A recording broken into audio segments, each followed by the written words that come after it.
কর্মব্যস্ত জীবনে প্রায় সবাই সময় বাঁচাতে ফ্রোজেন খাবারের দিকে ঝুঁকে পড়েন। ফ্রিজ থেকে সরাসরি বের করে খাওয়া সহজ, কিন্তু এই সুবিধার সঙ্গে আসে স্বাস্থ্য ঝুঁকিও। গবেষণায় দেখা গেছে বেশিরভাগ ফ্রোজেন খাবারে লবণ, চিনি ও অস্বাস্থ্যকর চর্বি বেশি থাকে, যা হৃদরোগ, ডায়াবেটিস, ওজন বৃদ্ধি এবং বিপাকজনিত সমস্যা বাড়ায়।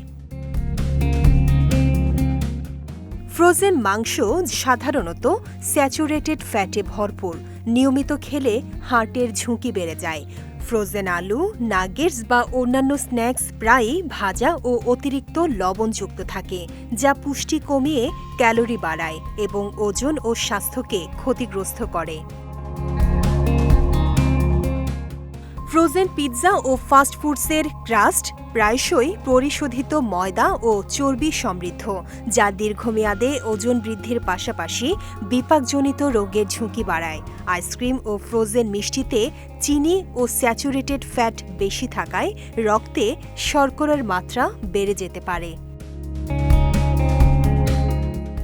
ফ্রোজেন খাবারের উপর অতিরিক্ত নির্ভরতা স্বাস্থ্যের জন্য ঝুঁকিপূর্ণ।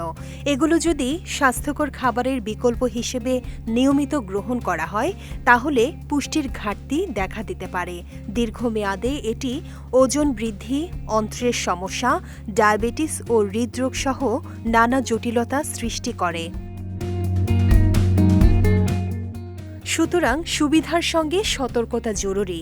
ফ্রোজেন খাবার খাওয়া সম্ভব হলেও সীমিত পরিমাণে নেওয়া এবং মূলত তাজা, পুষ্টিকর খাবারের দিকে নজর দেওয়াই স্বাস্থ্যের জন্য উত্তম।